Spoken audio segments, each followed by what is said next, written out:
Mister رحمت صاحب السلام علیکم، کیسے ہیں بھائی؟ سلام علی محمد وعلی آل محمد واصحاب محمد وازواج محمد صلی اللہ علیہ وسلم۔ اللہم صلی علی محمد وعلی محمد۔ ہاں جی بھائی، کیا مکر لے کے آئے آج پھر؟ سوچ کے آئے کوئی مکر بنا کے لمبی چوڑی سی؟ وہ سامنے آ جاؤ نا، موبائل کی چارجنگ کیمرے کے سامنے آ جاؤ نا، کیمرے کے سامنے ہاں ہاں موبائل کی ہاں۔ چارجنگ تھوڑی کم ہوگی، کافی دیر سے انتظار کر رہے تھے، اس چارج وجہ سے شروع سے آپ چارج کا نہیں کم لے ہے، گا۔ چارج پیچھے سے آپ کا کم ہے جی۔ اچھا جی، 2 آیتوں پہ گفتگو کرنی ہے۔ ایک تو آیت تطہیر آپ نے لاسٹ میں پڑھی تھی، اور نمبر 2 جو سورہ توبہ کی نمبر آیت 40 ہے، جس پہ آپ پہلے گفتگو فرما رہے تھے، اس پہ چارج انشاءاللہ آپ آپ سے کا بات۔ کم ہے نا، تو ایک انتخاب کرو نا بھائی، اس میں کیا چارج ہے نہیں کہتے ہو ابھی سے؟ ابھی چارجنگ لگائی ہے، اچھا چارجنگ لگائی ہے، تو کیوں کہہ رہے ہو چارج کم ہے؟ یعنی چارج کم تھا، اس وجہ سے تھوڑا سا جگہ صحیح نہیں ہے، میں کھڑے ہو کے بات کر رہا ہوں آپ سے۔ اچھی بات۔ جی، تو آپ سے میں نے سوال کہ دیکھیں، آپ اس دور میں وہ اعتراضات اور وہ سوالات اٹھا رہے ہیں جو خارجی حضرت علی رضی اللہ تعالی عنہ پہ اعتراض اور سوالات اٹھاتے تھے۔ تو خوارج تو آپ آپ کے نے راوی کہا ہیں، آپ نے خارجی تو آپ کہا اکرمہ کہ اکرمہ آپ حضرت کا علی چہیتا رضی راوی ہے اللہ تعالیٰ بخاری میں۔ عنہ خوا آپ کی کتب میں بھی آپ کی کتب میں بھی جو خارجیوں نے سوال اٹھائے، اعتراضات آپ لوگوں نے جواب دیا ہے۔ تو آپ نے سوال اٹھایا کہ حضرت علی رضی اللہ عنہ پر وہ اعتراض کرتا ہے، حالانکہ میں نے اعتراض نہیں کیا، میں نے الزامی سوال آپ سے کیا تھا، اعتراض نہیں۔ ہم اعتراض نہیں کر سکتے حضرت علی المرتضیٰ پر، لیکن آپ لوگوں کے ضد میں آ کر آپ لوگ جو شیخین پر اعتراض کرتے ہیں، پھر ہمارا بھی حق بنتا ہے کہ جب حضرت ابو بکر صدیق پر عمر پر اعتراض کریں گے تو ان کے ضد میں حضرت علی بھی آئیں گے، تو حضرت علی محفوظ نہیں رہیں گے۔ تو اس لیے جب حضرت علی محفوظ نہیں رہیں گے تو پھر کائنات میں تو کوئی بھی مسلمان نہیں، کوئی بھی ایمان والا نہیں۔ تو چلو بہرحال دوسری اس بات پہ آتے ہیں۔ آیت تطہیر او آپ بھائی، نے اگر ابو بکر عمر نے آواز اٹھائی ہے نا، بلند کیا ہے سورہ حجرات میں، اللہ نے سورہ حجرات نازل کیا، تو اس میں حضرت امیر المومنین علیہ السلام کا کیا قصور ہے؟ اب اگر بھی جنگ آپ کے خیبر میں ابو بکر عمر بھاگ کے آ گئے تھے، امیر المومنین علیہ السلام نہیں بھاگے، قلعہ خیبر فتح کیا، ٹھیک ہے سورہ نا؟ حجرات والی آیت آپ اگر سمجھے نہیں ہے نا۔ حدیبیہ میں عمر نے کہا کہ مجھے رسول صلی اللہ علیہ وسلم پہ شک ہے، امیر المومنین علیہ السلام نے کہا مجھے یقین ہے، تو اس میں ان کا کیا قصور ہے بھائی؟ ٹھیک ہے نا؟ اگر ابو بکر عمر کی خلافت کی کوئی دلیل ہے ہی نہیں، رسول اللہ صلی اللہ علیہ وسلم نے علی علیہ السلام کے متعلق فرمایا انت منی بمنزلت ہارون من موسیٰ انت خلیفتی فی کل مؤمن من بعدی علی ولی کل مؤمن من بعدی، یہ سب صحیح اسانید کے ساتھ آپ کی کتب میں موجود ہے، تو دونوں کا قیاس نہیں کر سکتے نا بھائی، ہیں بھائی؟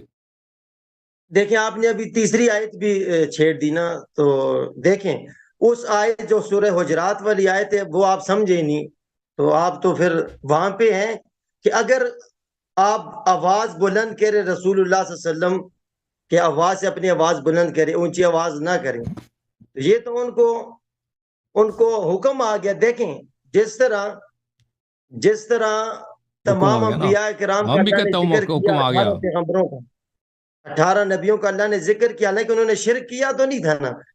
شرک کریں گے تو آپ کے اعمال ضائع ہو جائیں گے، شرک انبیاء نے تو نہیں کیا تھا۔ تو اب جو اس سے شرک کیا کرے گا، حد دیں گے کہ انبیاء نے شرک کر لیے؟ جنہوں نے آواز بلند کی ہے ان کے اللہ نے کہہ دیا کہ ان کے میں حفظ کروں گا نا۔ ابو بکر عمر نے آواز بلند کیا تھا نا۔ اگر حفظ انبیاء بھی کرو، شرک کرتے ہیں حفظ نا، کیا انبیاء تو نہیں ہے نا۔ معصوم ہیں، انبیاء تو شرک نہیں کرتے نا۔ دیکھیں اعمال حفظ کیا تو نہیں نا، حکم یہ ہے کہ جنہوں نے آواز بلند کی ان کے اعمال حفظ کروں گا، آئندہ آواز نہیں بلند کرنی، مومنوں کو یہ حکم آیا ہے۔ نہیں، یہ نہیں بولا کہ کروں گا، انہوں نے اللہ تعالیٰ نے یہ فرمایا کہ آواز بلند نہ کرو تاکہ تمہارے اعمال حبط نہ ہو، یہ نص الفاظ قرآن کی ہاں، ہیں۔ آواز بلند نہ لا کرتا کہ ترفعوا تو پھر اصواتکم لا ترفعوا اس کے اصواتکم بعد ان آپ بتائیں، تحبط اعمالکم، لا اس ترفعوا کے بعد اصواتکم ان بتائیں نا تحبط۔ کہ یہ آ آیت بھائی نازل ہوئی۔ سن لو نا بھائی، سن لو نا بھائی، تحبط کوئی اعمالکم، ایک تو آواز سوال تو بلند نہ کرنے کرو دیں، اس پہ کہ سوال تو تمہارے کرنے دیں۔ اعمال حبط ہو جائیں گے۔ اس کا پتہ چلا کہ جس نے آواز بلند کی ہے اس کے اعمال حبط ہو گئے نا، نہیں یہ نہیں پتہ چل، دیکھیں نا آپ مطلب غلط پتہ لے رہے ہو۔ چل جاتا۔ وہاں پہ حکم ابو یہ ہے کہ بکر، آواز آپ مجھے بلند نہیں بتائیں، یہ کرنا۔ سنہ 9 ہجری کا واقعہ ہے نا، وہ وفود سنہ 9 ہجری کا واقعہ ہے، رسول صلی اللہ علیہ وسلم کے وفات سے کچھ پہلے کا واقعہ ہے، ٹھیک ہے کہ نہیں؟ ہے کہ نہیں بھائی؟ ٹھیک ہے. ابھی دیکھیں سنہ 9 ہجری کو ان کو نہیں پتا تھا رسول پاک صلی اللہ علیہ وسلم کی حرمت ہے، بے احترامی نہیں کرنی، گستاخی حرام ہے، ان کو ابو بکر عمر کو نہیں پتا تھا. ہمارے نزدیک تو ابوبکر عمر نہیں تھے، ایک اور صحابی تھے، ان کی آواز قدرتی اونچی تھی. اچھا، یہ بخاری نے پھر جھوٹ لکھا.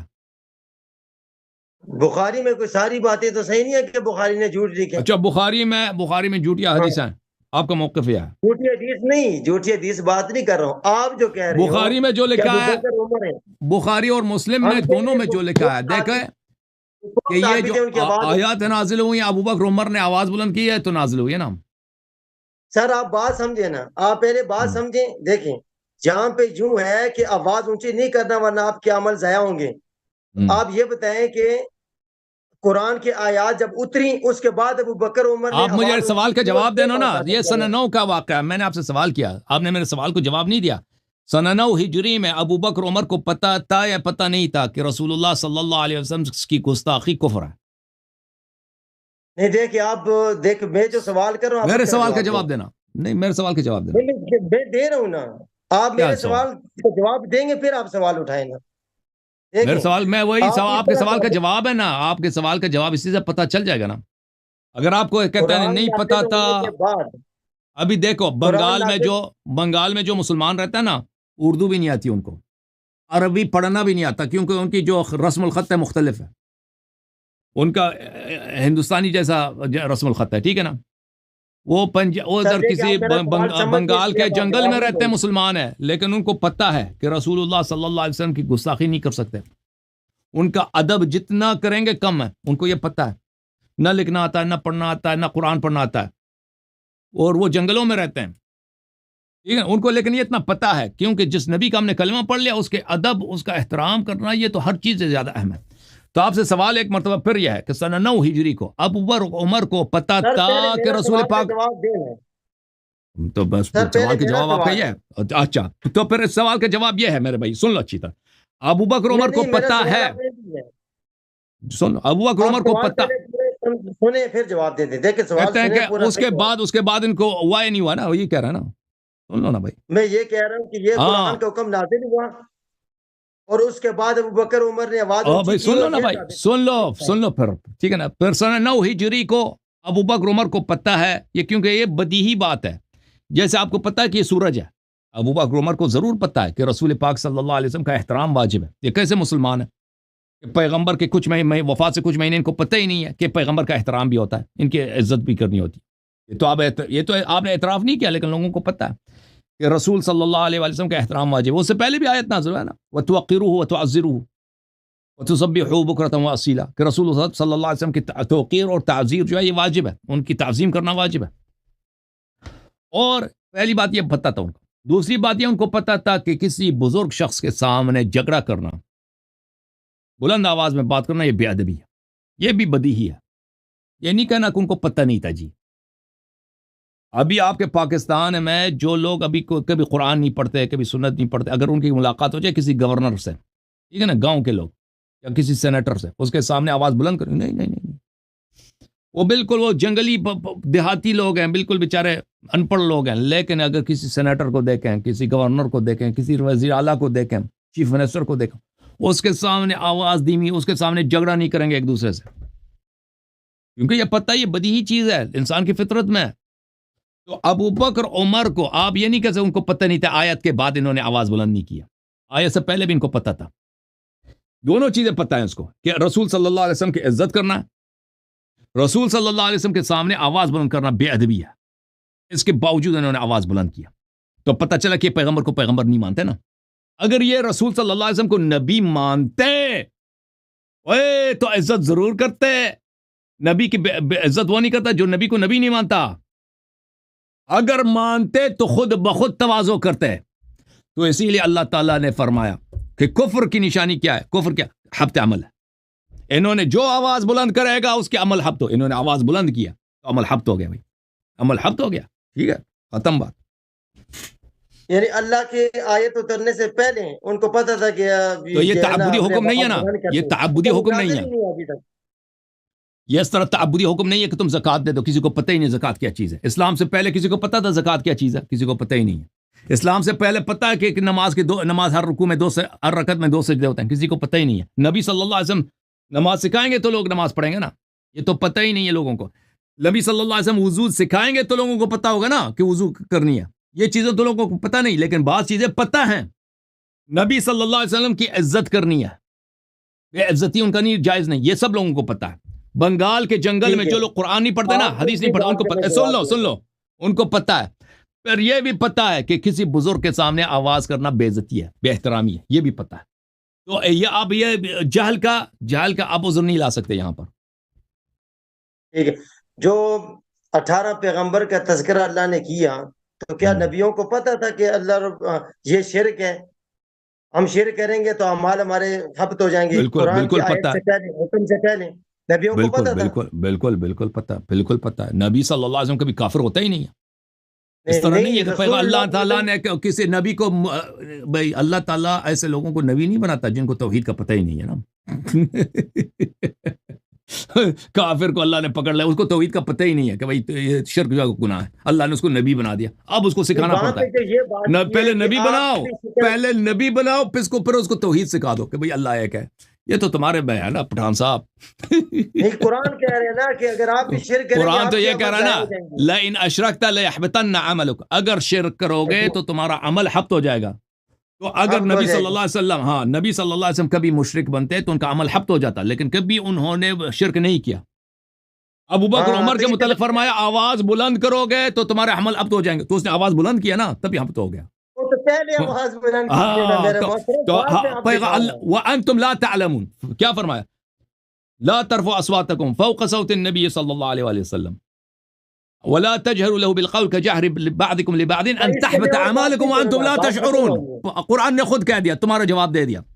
پہلی بات یہ کہ ان کو پتا تھا کہ یہ حرام ہے. تو چپ، اس پہ اور بات نہیں کری، بات ختم ہو گئی ہے. اگلی آیت پہ بات، اس پہ بات نہیں. ایک منٹ. جب قرآن نے کہہ دیا تم کو پتہ بھی نہ ہونا کہ تمہارے اعمال حبط ہو جائیں گے آواز بلند کرنے سے، تو اس کا کوئی فرق نہیں پڑتا. ہم پتہ ہے یا نہیں اعمال حبط ہو جائیں گے، ختم بات. جب قرآن نے کہہ دیا سر جی اس پہ بات اور کرنی نہیں ہے، اس پہ اور بات نہیں کرنی مزید. کیوں میں نے کہہ دی بھائی، آپ میں نے نہیں کہا. ٹھیک ہے بھائی، بات والی آپ نے اعمال حبط ہو گئے بھائی. قرآن نے کہہ دیا بھائی، قرآن نے کہہ دیا جو آواز بلند کرے گا نبی صلی اللہ علیہ وسلم کے بارگاہ میں، اس کے اعمال حبط ہو جائیں گے. ان کے اپنی کتاب میں موجود ہے. یہ کہتا ہے کبھی کہتا ہے بخاری کو ہم نہیں مانتے، کبھی کہتا ہے بخاری کو کہتا ہے مانتا ہوں، لیکن بعد میں انہوں نے آواز بلند نہیں کیا.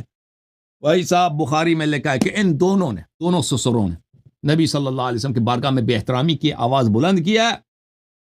آواز بلند کرنے کا نتیجہ کیا ہے، اس کا عقاب کیا ہے؟ حبط عمل ہے. چاہے پتہ نہ بھی ہو تو عمل حبط ہو گیا نا بھائی. اچھا چلے ٹھیک ہے وہ تو ٹھیک، عمل حبط ہو، چلے ٹھیک ہے، عمل حبط ہو گیا بھائی. شیخین کا عمل ہی نہیں ہے بھائی. ٹھیک جی بالکل صحیح ہے، وہ صحیح. شیخین چلے گئے گرم علاقے میں چکن بروسٹ. وہ بات ختم ہو گئی ہے. اگلا سوال یہ ہے، آپ نے دیکھیں کہ الا تنصروہ فقد نصرہ اللہ، جو آیت آپ پڑھتے ہو، اس کا کریں ترجمہ ذرا. تم ترجمہ کرو. نہیں آپ کریں نا. اگر آپ اس کی مدد نہیں کرتے تو اللہ نے اس کی مدد کیا. کس کو کہا جا رہا ہے کہ اگر آپ اس کی مدد نہ کریں؟ اس کو کہا جاتا ہے صحابہ سے خطاب ہے. یہ صحابہ سے مراد کون ہے؟ صحابہ سے مراد کون ہے؟ وہی جو جنہوں نے شہادتین پڑھی ہے، جنہوں نے شہادتین پڑھی ہے. ٹھیک ہے، کہتا ہے مسلمانوں میں مخاطب کون ہے وہ لوگ؟ آپ کیا سمجھتے ہیں؟ صحابہ جو مدینے والے تھے، جو غزوہ تبوک میں رسول پاک صلی اللہ علیہ وسلم کی نافرمانی کر رہے تھے. کہتا ہے ہم نہیں جائیں گے جنگ کے لیے، جانا ہی نہیں ہم نے، آپ چلے جائیں، موسم گرم ہے، ہم نہیں جا سکتے، آپ چلے جائیں، خود چلے جائیں. دیکھیں یہاں پہ کہتے ہیں ہمارے کیوں ڈسٹرب کر رہے ہو ہمیں وہ اتنی دور، آپ چلے جانا، آپ لڑیں ادھر، ہم نے کہاں جانا ہے تبوک. ابھی صحیح ہے. دیکھیں آپ نے کہا، دیکھیں اللہ نے کہا کہ اگر آپ میرے نبی کی مدد نہیں کریں گے تو اس دن کو یاد کر لیں جب لوگ اسے مکہ سے نکال رہے تھے کافر، میں نے ان کی مدد کی. اور دو تھے، دو میں سے ایک جو ہے نا وہ فکر کر رہا تھا کہ لا تحزن، اور حزن آتا ہے دوسرے کے بارے، حزن غم کے بارے میں نہیں. ایک منٹ صبر کریں. حزن تو اللہ نے ابو بکر بھی ساتھ تھا، مسلمان تھا، تو ابو بکر کی نصرت نہیں کی نا. دیکھیں یہ تو نا، میں سوچو.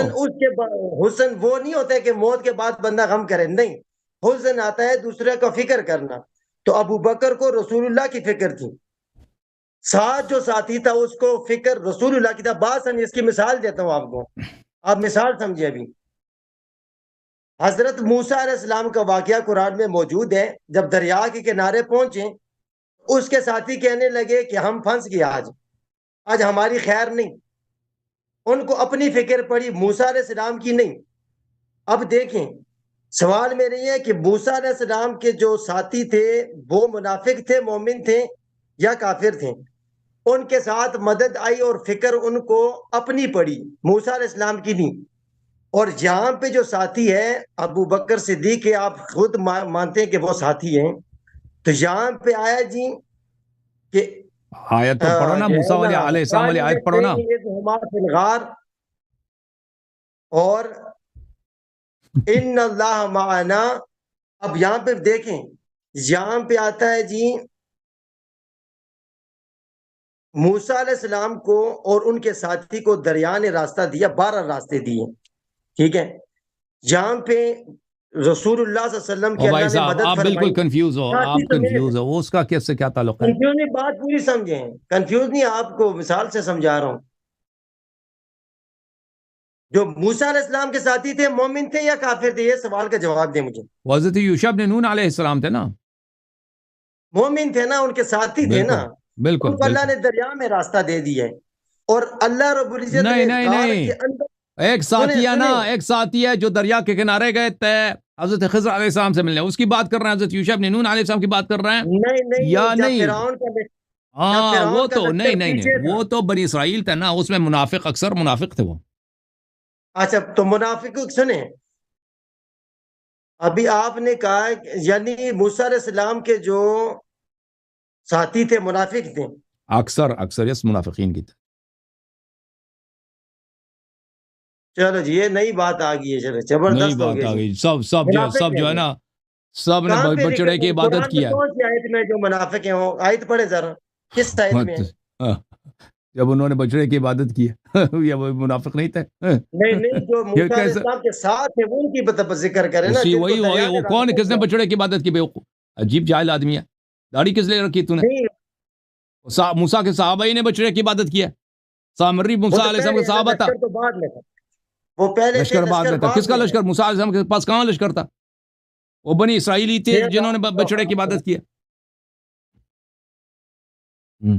اچھا، میں جو اس پہ آپ کو اپنا استدلال پیش کر رہا ہوں وہ سمجھے. بھی جہاں پہ وہاں پہ مدد ہوئی نا، سنیں نا، وہاں پہ مدد ہوئی منافقین کے ساتھ ہوں، دریا نے راستہ دیا. مدد کیا ہوئی بھائی کہ حضرت موسیٰ علیہ السلام نے بنی اسرائیل کو فرعون سے نجات دلا رہے تھے نا، تو انہوں نے کہا، انہوں نے راستہ کھول دیا ان کے لیے دریا میں. وہ بنی اسرائیل نے کہا کہ ہم ایک راستے میں نہیں جائیں، ہمارے 12 قبائل ہیں، ہم ایک دوسرے کے راستے میں نہیں جائیں گے. تو موسیٰ علیہ السلام نے ان کے لیے 12 راستے بنا دیے بحر میں، سمندر میں، تو اس سے نکل گئے. تو یہ بنی اسرائیل کا، یہ موسیٰ علیہ السلام کی جو ہے نا، موسیٰ علیہ السلام کا اعجاز تھا، کرامت تھا وہاں پر، ان کو نجات دلائے فرعون سے. فرعون پیچھے سے آ رہا تھا ان کو مارنے کے لیے. مدد تو اللہ کے اختیار میں ہے نا، اللہ نے مدد نصرت فرمائی، 12 راستے بنا دیے. اب بات سمجھیں، اب یہاں پہ ہے ایک صدیق، ابو بکر صدیق ہے، اور یہاں پہ مدد رسول اللہ صلی اللہ علیہ وسلم. کہاں صدیق ہے؟ وہ صدیق نہیں ہے. بات ابھی سمجھے نا، ابھی زبردستی صدیق ہے، بات نہیں سمجھے. صدیق نہیں ہے. میں ثابت کروں بخاری سے ثابت کروں کہ صدیق نہیں ہے. سر جی مجھے بات پوری کرنے دیں. آپ دیکھیں، بات کرو. صدیق ایسے ہی صدیق بن گیا. یہاں پہ دیکھیں مدد، اگر آپ کے بقول کافر کے ساتھ، منافق کے ساتھ مدد ہوئی، دریا نے راستہ دے دیا، ہم تو ان کو مومن مانتے ہیں، پتہ نہیں آپ نے آج منافق کا کہہ دیا. ٹھیک ہے جی. تو یہاں پہ ایک رسول اللہ ہے، ایک ان کا ساتھی ہے. تو ساتھ والا ہے، ساتھی نہیں ہے، ساتھ والا ہے. ساتھی نہیں ہے، ساتھ والا. ٹھیک ہے، ایک ساتھ والا پنس گیا پیغمبر، اس کے ساتھ پنس گئے. جیسے موسیٰ علیہ السلام سامری کے ساتھ پنس گئے تھے نا، اسی طرح پیغمبر بھی پنس گئے تھے. ایک آدمی کے پیغمبر بھی پھنس گئے. ٹھیک ہے، کاروبار کے لیے آیا تھا اس نے، اونٹ بیچنے تھے اس نے. پیغمبر پھنس گئے تھے، اور ان کا غم ابو بکر صدیق کر رہے تھے کہ جو ہے نا لا تحزن ان اللہ معنا، میرے پیغمبر فرما رہے ہیں کہ آپ میرے بارے تو میں اس کا غم کیا نہ تعلق ہے کریں، موسیٰ اللہ علیہ السلام پریشان سے؟ ہے۔ ہمیں سمجھ نہیں آئی موسیٰ علیہ السلام سے اس کا کیا تعلق ہے؟ اتنا تم نے موسیٰ علیہ ٹائم لے السلام لیا سے سر، کیا تعلق ہے نا کیا کہ تعلق ہے؟ موسیٰ علیہ السلام کے ساتھ دیکھیے، ابھی آپ یہ سمجھیں، آدمی جو ہے بالکل کنفیوز ہے. کنفیوز نہیں ہے تم موسیٰ علیہ السلام او کے بھائی ساتھ، تو تم آپ نے پہلے جا کے منافق کہہ پڑھو، دیا۔ تم ابھی تیری تعلیم کا وقت ہے، تو اپنے مومن کون مشائخ ہے کے پاس جاؤ نا، مشائخ کے پیر دباؤ، ان سے درس لے لو، ٹھیک ہے نا، پھر ادھر آ جاؤ. آپ نے کہا ہے کہ موسیٰ علیہ السلام کے حواری منافق ہیں، تو پھر مومن اب کون ہے؟ ان کے اصحاب میں اکثریت منافق تھے. ماشاء اللہ۔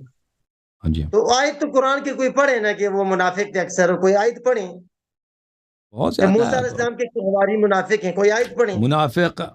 پورے قرآن میں سورہ بقرہ میں جہاں بھی بنی اسرائیل کا ذکر ہے، اللہ تعالیٰ ان کی مذمت کا ذکر کر رہا ہے. کہ موسیٰ علیہ السلام کی کہانی میں جہاں بھی بنی اسرائیل کا ذکر ہے، وہاں پہ اکثریت کی مذمت کا ذکر ہے. اور سر مثلا جی آپ نے لفظ منافق کے استعمال کیا ہے نا، وہ ثابت کریں نا، جھوٹ کیوں بول رہے ہیں آپ؟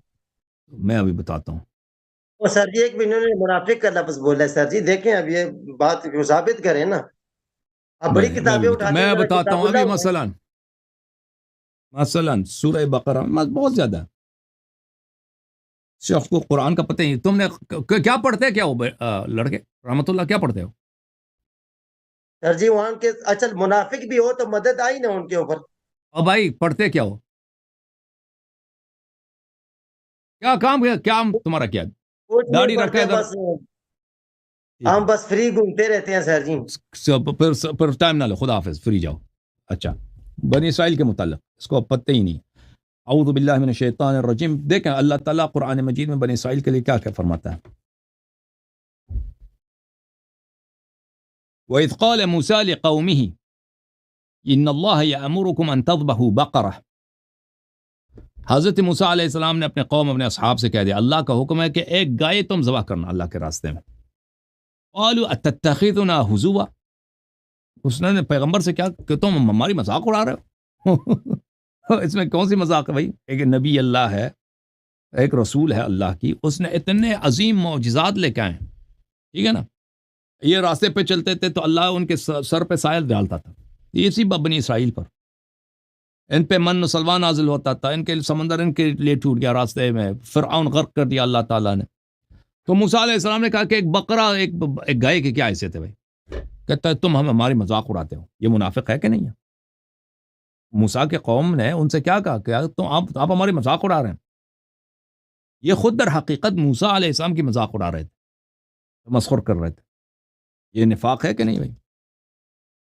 قال اعوذ باللہ ان اکون من الجاہلین. موسیٰ علیہ السلام نے فرمایا کہ میں اللہ سے پناہ مانگتا ہوں کہ میں جاہل بنوں، میں مذاق اڑا دوں شریعت کا، دین کا. ایسے جھوٹ سے میں جھوٹ آ کے حکم دے دوں کہ اللہ کہہ رہا ہے کہ بقرہ ذبح کرو. اچھا، قالوا ادع لنا ربک یبین لنا ما ہی. پھر انہوں نے مذاق بڑھانا شروع کر دیا کہ کہہ دو کہ بقرہ کی شکل کیا ہے، گائے کا کیا شکل ہے، گائے کیسا ہے. بہرحال ٹھیک ہے نا. اچھا،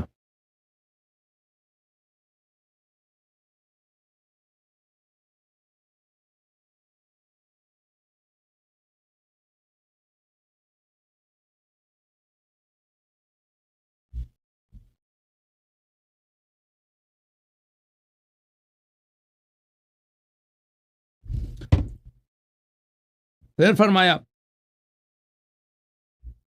وَإِذْ قَتَلْتُمْ نَفْسًا فَادَّارَأْتُمْ فِيهَا وَاللَّهُ مُخْرِجٌ مَا كُنْتُمْ تَكْتُمُونَ فَقُلْنَا اضْرِبُوهُ بِبَعْضِهَا كَذَلِكَ يُحْيِي اللَّهُ الْمَوْتَىٰ وَيُرِيكُمْ آيَاتِهِ لَعَلَّكُمْ تَعْقِلُونَ. کسی شخص کا قتل ہوا تھا بنی اسرائیل میں، پتہ نہیں چل رہا تھا کہ قاتل کون ہے. تو فرمایا کہ گائے کا جو گوشت ہے اس سے ٹچ مس کرا دو، قربانی کا جو گوشت ہے یہ زندہ ہو جائے گا. تو اللہ نے اس مردے کو زندہ کیا. ثم اچھا كذلك يحيي الله الموتى ويريكم آياته لعلكم تعقلون. وہ مقتول زندہ ہو گیا، اس نے شہادت دے دی کہ بھئی میرا قاتل کون ہے وغیرہ وغیرہ. اچھا، ثم قست قلوبكم من بعد ذلك فهي كالحجارة او اشد قسوة. یہ خطاب کس سے ہے؟ موسیٰ علیہ السلام کے اصحاب سے ہے کہ آپ نے یہ سب معجزات دیکھ کر تمہارا دل پتھر سے بھی زیادہ سخت ہے، تم ایمان نہیں لاتے.